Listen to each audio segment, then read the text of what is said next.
अब आपने सारे डॉक्यूमेंट्स तो रेडी कर लिए, आपके फाइनेंशियल्स भी रेडी हैं, आपकी बैंकिंग भी रेडी है, आपके प्रॉपर्टी के पेपर्स भी रेडी हैं, आपके जीएसटी रिटर्न्स भी रेडी हैं, लेकिन अब उसको प्रेजेंट कैसे करें बैंकर को फंड लेने के लिए। नमस्कार दोस्तों, my name is Deepak Gaur. I train and help startup founders and business owners to raise money on time and decrease the cost of capital. तो इस वीडियो में हम ये सब समझने वाले हैं कि जब आपके पास सारे डॉक्यूमेंट्स रेडी हैं तो अब उसको फाइल में कैसे लगाओगे, राइट? उसकी सीक्वेंसिंग क्या होगी, क्या चाहता है बैंकर उसको किस सीक्वेंस में देखेगा, राइट?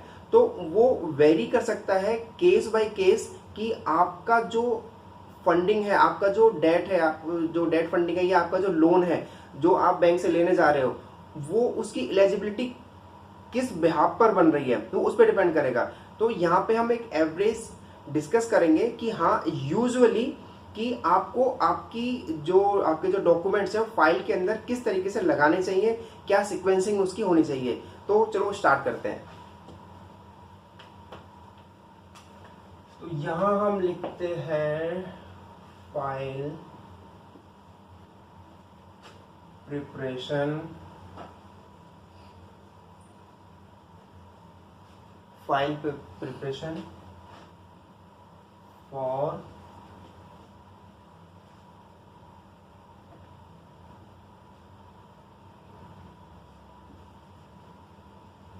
बैंक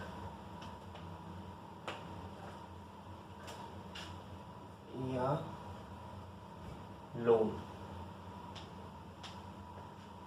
सबसे पहले आपको इसमें क्या करना है, सबसे पहले आप KYC डॉक्यूमेंट्स लगाएंगे। KYC क्या होता है? Know your customer documents. उसमें आपको क्या क्या यूज करना चाहिए, क्या क्या डॉक्यूमेंट्स आपको लगाने चाहिए। आपका पैन, आपका मतलब जो डायरेक्टर्स हैं, प्रमोटर्स हैं या पार्टनर्स हैं या प्रोपराइटर हैं, राइट? और जब आप बैंक के अंदर लोन अप्लाई करते हो तो वहां पर किसी भी एक के नाम से नहीं कर सकते, वहां पे को एप्लीकेंट चाहिए होता है। तो ये जो मैं KYC की डिटेल बोल रहा हूँ, ये एप्लीकेंट एंड को एप्लीकेंट, एप्लीकेंट जो अप्लाई कर रहा है और को एप्लीकेंट जो उसके साथ में है, सहयोगी है, को एप्लीकेंट, राइट? तो उसका एक पैन हो गया और उनका आधार हो गया। कुछ बैंक्स ने ये मैंडेटरी कर दिया है आधार, बट कुछ बैंक्स में ये मैंडेटरी नहीं है। वहाँ पे क्या करते हैं, वहाँ पे आप अपना पासपोर्ट यूज कर सकते हो, पासपोर्ट दे सकते हो, या आपका ड्राइविंग लाइसेंस दे सकते हो, या आपका कोई भी एड्रेस प्रूफ जैसे इलेक्ट्रिसिटी है वो आप दे सकते हो। इसको बेसिकली आधार को एड्रेस प्रूफ के लिए लेते हैं। तो आप आधार नहीं है तो आप कोई जो मैंने डॉक्यूमेंट्स बताए वो भी आप शेयर कर सकते हो। तो ये आपका पैन, आधार और एक आपका फोटो चाहिए होगा। तो ये आपका हो गया पैन, आधार, फोटो, ये आपके KYC डॉक्यूमेंट्स हो गए, एप्लीकेंट एंड को एप्लीकेंट, राइट? तो ये आपके डॉक्यूमेंट्स, KYC डॉक्यूमेंट यहाँ पे कंप्लीट हो जाते हैं। और नंबर 2, अब इसके बाद आपको क्या उसमें इनक्लोज करना है या संलग्न करना है या उसमें उस फाइल के अंदर लगाना है। तो अब यहाँ पे KYC के अंदर ही कंपनी KYC आप बोल सकते हैं, बट यहाँ पे कंपनी के डॉक्यूमेंट्स होंगे, जैसे कि पैन, कंपनी का पैन होता है, और GST सर्टिफिकेट जिसमें कि वो आपका कब इनकॉर्पोरेशन है उसका, और कब आपका उसका एड्रेस क्या है, वो सारा इसके अंदर आ जाएगा। सर्टिफिकेट ऑफ इनकॉर्पोरेशन वो अलग से भी आपको देना है, तो वो आप यहाँ पे सेन सर्टिफिकेट ऑफ इनकॉर्पोरेशन दे सकते हैं, जिसमें से वो सेन और सेन नंबर भी ले लेंगे। तो ये आपका कंपनी का KYC हो गई, कंपनी की डिटेल हो गई। नंबर नंबर थर्ड, आप यहाँ पे अब क्या देंगे, अब यहाँ पे आप फाइनेंशियल्स देना स्टार्ट कर देंगे। ये अब आपके फाइनेंशियल्स होंगे। फाइनेंशियल्स अब यहाँ पे किस किस के होंगे, फाइनेंशियल्स पहले मैं आपको बता दूं फाइनेंशियल्स में होता क्या है, तो मैं इसको इरेज कर रहा हूँ।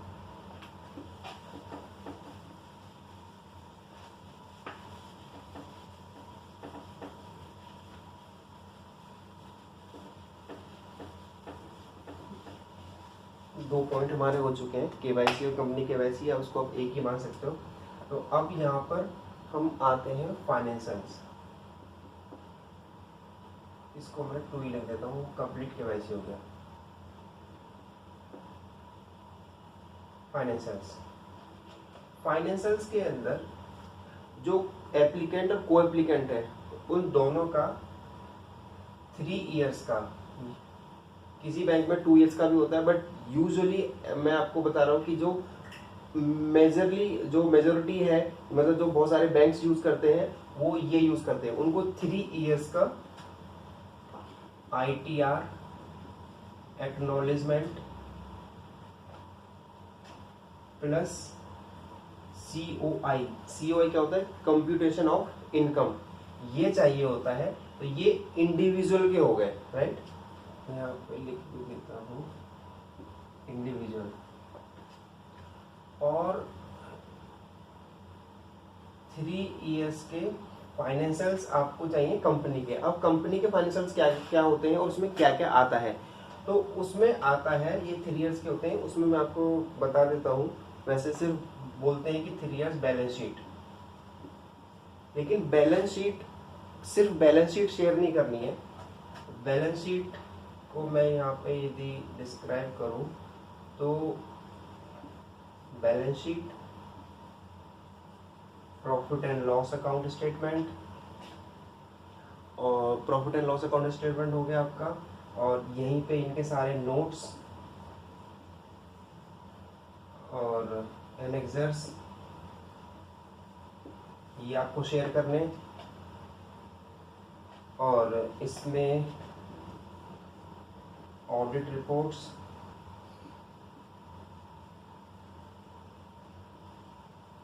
ऑडिट रिपोर्ट्स मतलब 3CA, 3CB, 3CD जो उस बिजनेस के ऊपर एप्लीकेबल है वो, क्योंकि पार्टनरशिप है, प्रोप्राइटरशिप है, आपकी प्राइवेट लिमिटेड कंपनी है या लिमिटेड कंपनी है, तो उसके अकॉर्डिंग आपको शेयर करना है। ये आपका हो गया balance sheet, profit and loss account, notes, annexures, audit reports. Audit reports भी मैं एक डायरेक्टर्स, इंडिपेंडेंट डायरेक्टर्स रिपोर्ट होती है जिसको AIR बोल देते हैं, ऑडिटर्स, इंडिपेंडेंट डायरेक्टर्स, और फिर एक उसमें जो CA के रिपोर्ट्स होते हैं वो उन्हें हम ऑडिट रिपोर्ट्स बोल देते हैं। तो ये बेसिकली आपको वो शेयर करना होता है, राइट। अब इसको मैं इरेज कर रहा हूँ। तो नंबर 2 हमारा हो गया, एक हमने KYC शेयर की है, मतलब KYC हमने अपनी फाइल में लगाई है, और उसके बाद हमने फाइनेंशियल्स लगाए हैं, और फाइनेंशियल्स के बाद हम उसमें कि आप कौन सी प्रॉपर्टी बैंक को दे रहे हैं वो बताना बहुत ज़रूरी होता है। तो नंबर 3 पे हम बोल सकते हैं प्रॉपर्टी डिटेल्स। प्रॉपर्टी डिटेल्स में आपको क्या देना है, प्रॉपर्टी डिटेल्स में आपको लास्ट 14 ईयर्स तक के चेन देनी है, जिसमें ये पता चले बैंक को कि हाँ ये प्रॉपर्टी आपकी है, आपके ऊपर इसका मालिकाना हक है, आप इसके ओनर हैं प्रॉपर्टी के, राइट, या आपका बिजनेस इसका ओनर है प्रॉपर्टी का।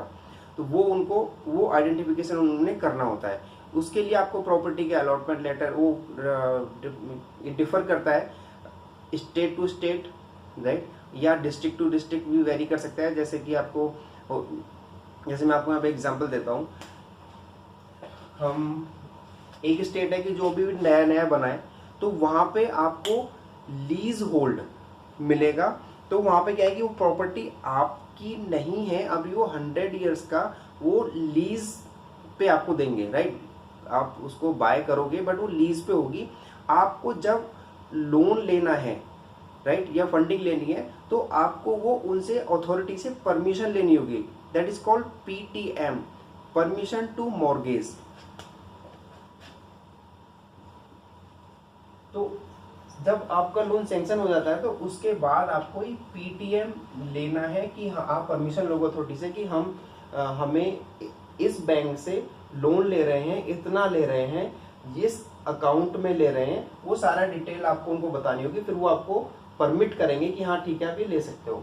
तो ये लेटर मैंडेटरी है जो आपको देना है। प्रॉपर्टी डिटेल्स मैंने आपको बता दिया। पहले आपको 14 ईयर्स का मिनिमम ये होता है कि चेन उनको चाहिए ही, राइट। वो क्यों चाहिए वो मैं किसी और वीडियो में मैं आपको रिकॉर्ड करके बताऊंगा कि वो ऐसा ही क्यों है कि उनको 13 ईयर्स 14 ईयर्स का ही चेन क्यों चाहिए होता है, राइट। वो हमारा एक एक्ट है जिसको लिमिटेड एक्ट बोलते हैं, तो उसके अंतर्गत आता है। वो मैं किसी और वीडियो में आपको क्लैरिफाई कर दूंगा, बता दूंगा।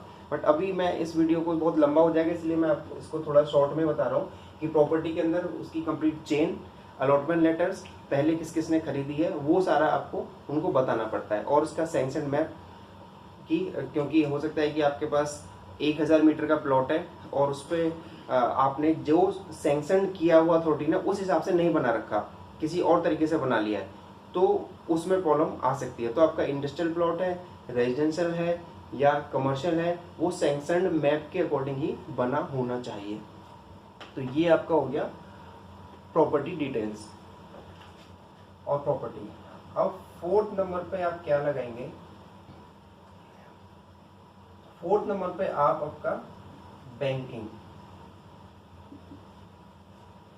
बैंकिंग में मतलब आपका एलिजिबिलिटी का क्राइटेरिया क्या है और एलिजिबिलिटी आपकी किस ब्याह पे बनी है। Eligibility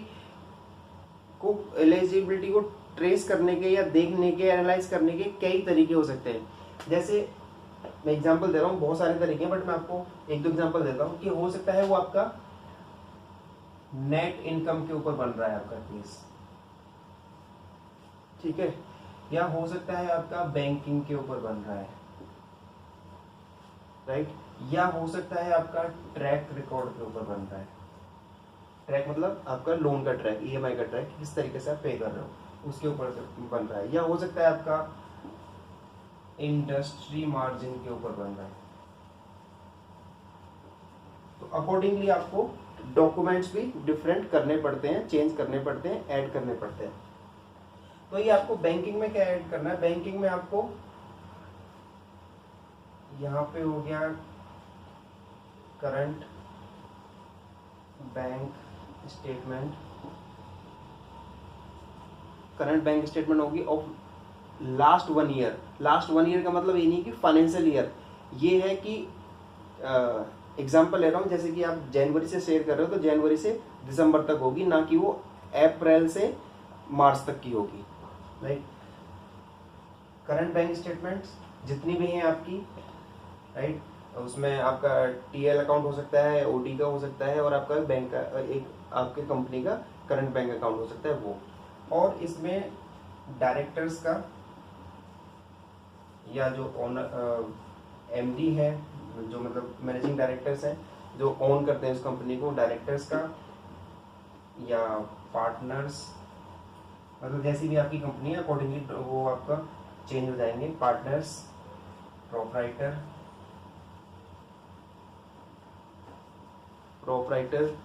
right.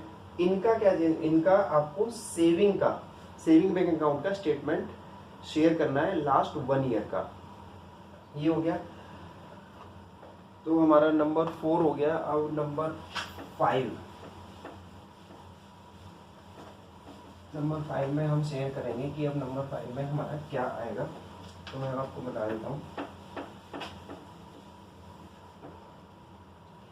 नंबर 5 में आएगा जैसे कि आपने आपको फंडिंग के लिए अप्लाई किया है जुलाई में, तो आपने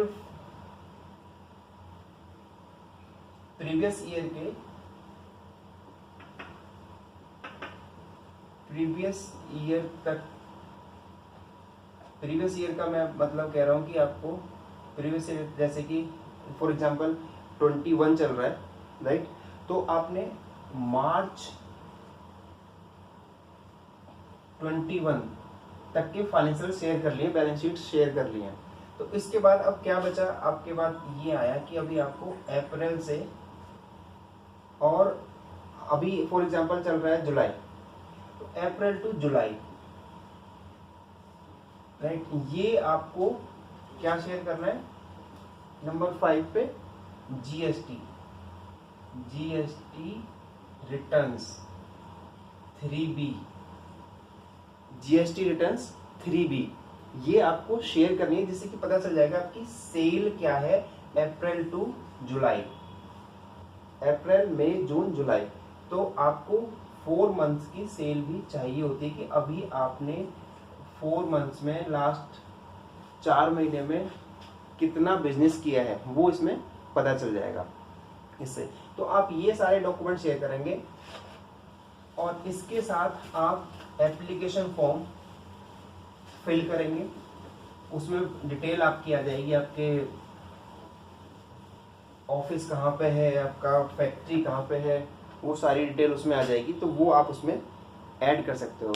तो मैं रिपीट कर रहा हूँ इसमें कि आपको देखो फॉर्म के अंदर ना बहुत सारी डिटेल होती है, वो सारी आपको भरनी है। मैं इसलिए छोटे छोटे पॉइंट्स नहीं ले रहा हूँ, जैसे कि आपको कितना अमाउंट चाहिए, यूटिलाइजेशन ऑफ फंड क्या है, कि आपको कैसे उसको यूटिलाइज करोगे, कहाँ यूटिलाइज करोगे, उसके पास कितना रेवेन्यू आएगा, वो आपको उसमें फॉर्म एक होता है, उसमें आप उसको फिल करोगे। यहाँ मैंने आपको सिर्फ डॉक्यूमेंट्स की प्रिपरेशन फाइल के अंदर कैसे लगाओगे, कैसे बैंकर को प्रेजेंट करोगे, वो आपको बताया है। और रिवाइज करने के लिए मैं आपको बताता हूँ कि आपको क्या, सबसे पहले मैंने बताया आप KYC, राइट, नंबर 2 पे मैंने आपको बताया है फाइनेंशियल्स,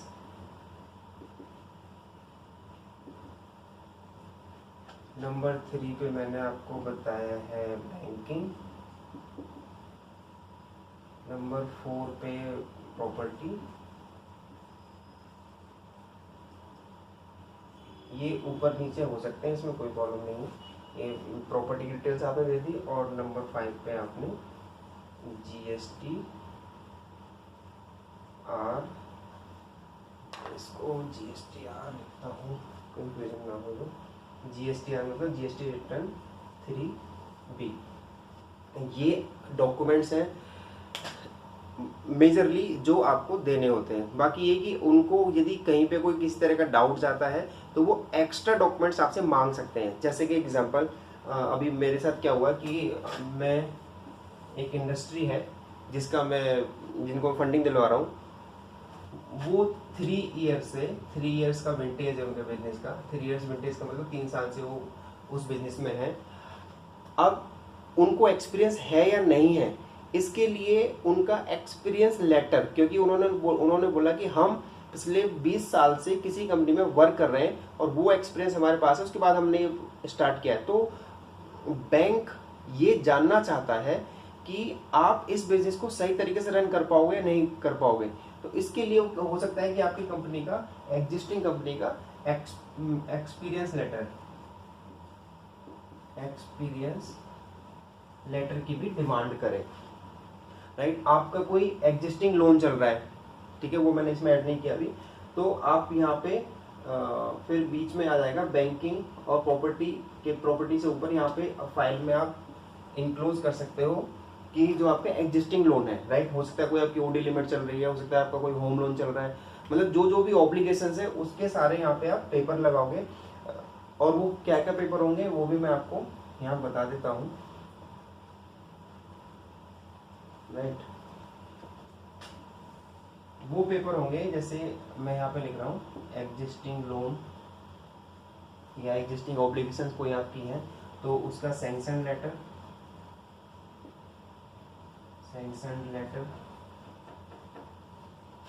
वो आप उसमें ऐड कर देना। SOA होता है statement of loan account, track record,